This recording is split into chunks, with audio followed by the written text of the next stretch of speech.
produtos brasileiros de exportação foi uma medida completamente fora dos padrões da diplomacia e das relações comerciais entre os países e por isso mesmo provocou uma surpresa enorme. Mas um movimento muito estranho de compra e venda de dólares no dia do anúncio do tarifaço dá sinais de que nem todo mundo se surpreendeu.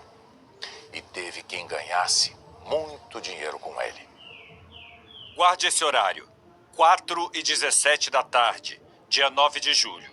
Foi o horário exato em que o presidente americano Donald Trump publicou a carta nas redes sociais, em que anuncia tarifas de 50% sobre os produtos brasileiros.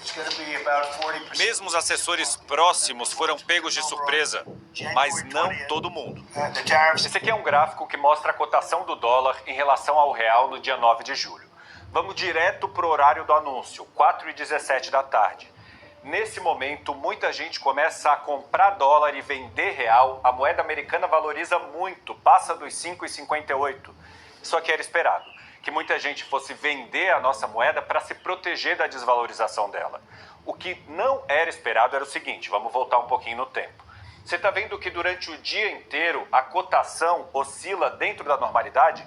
Só que quando chega aqui, à 1h30 da tarde, alguém compra uma quantidade enorme de dólares apostando contra o real. De 3 a 4 bilhões de dólares, afirma Spencer Hakimian, dono de um fundo de investimentos em Nova York. Ele acompanha o mercado financeiro em tempo real para fazer lucro para os clientes. E diz que um salto como esses, que a gente vê à 1h30 da tarde, tão abrupto, foi causado por alguém que disse: eu quero fazer a transação rápido e não quero que ninguém veja. Ou seja, de acordo com Spencer, alguém comprou de 3 a 4 bilhões de dólares à 1h30 da tarde, às 5h46.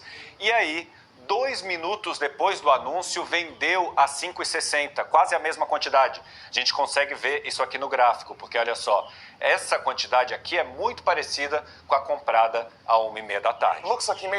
Spencer diz que essa aposta pode ter rendido de 40% a 50% do investimento em 3 horas.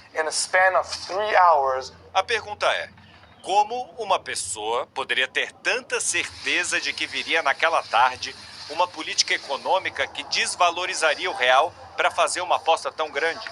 Spencer defende que as tarifas sobre o Brasil não fazem sentido econômico, porque os Estados Unidos vendem mais para a gente do que compram.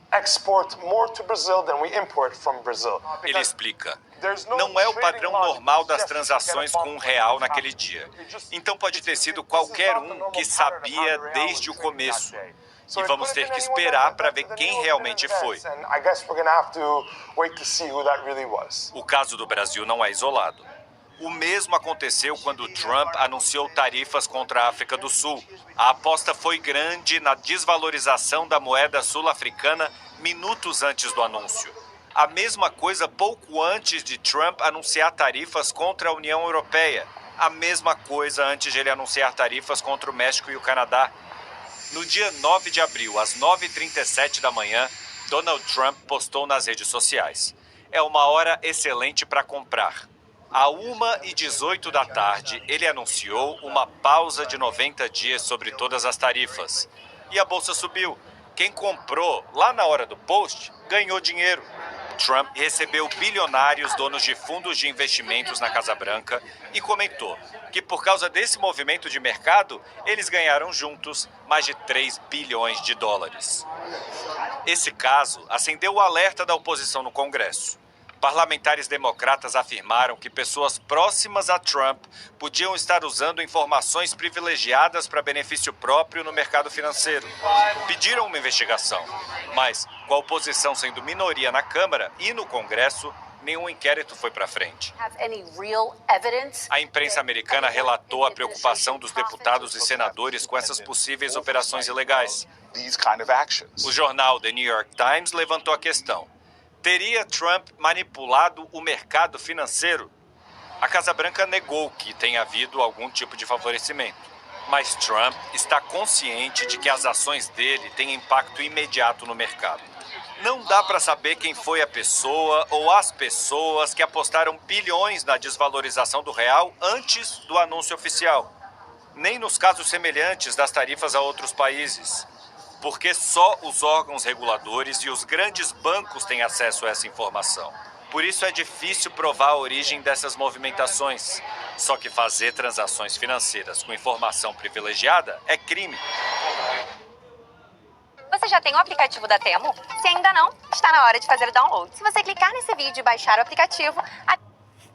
Com informação privilegiada é crime. O professor Paul Johnson é diretor do Centro de Análise de Segurança Global da Fordham University. Ele atendeu o Jornal Nacional no intervalo de uma reunião na Bolsa de Valores Nasdaq. Ele afirma que a transação feita no dia do anúncio das tarifas ao Brasil foi de alguém que sabia o que iria acontecer mais tarde.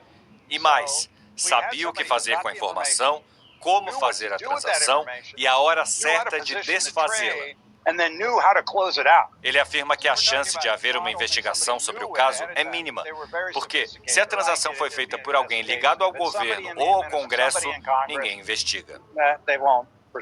Porque os responsáveis por uma investigação sobre isso seriam o Departamento de Justiça e a Comissão de Valores Mobiliários e Câmbio dos Estados Unidos, ambos ligados ao governo federal, portanto, sob controle de Donald Trump. Eu pergunto a Spencer se ele acredita que possa haver uma investigação sobre quem está ganhando tanto dinheiro com o anúncio das tarifas. Ele disse que deveria haver uma investigação, mas que duvida que isso aconteça porque Trump demitiria qualquer um que liderasse essa iniciativa. O que ninguém discorda é que a instabilidade pode ser muito boa para poucos eleitos.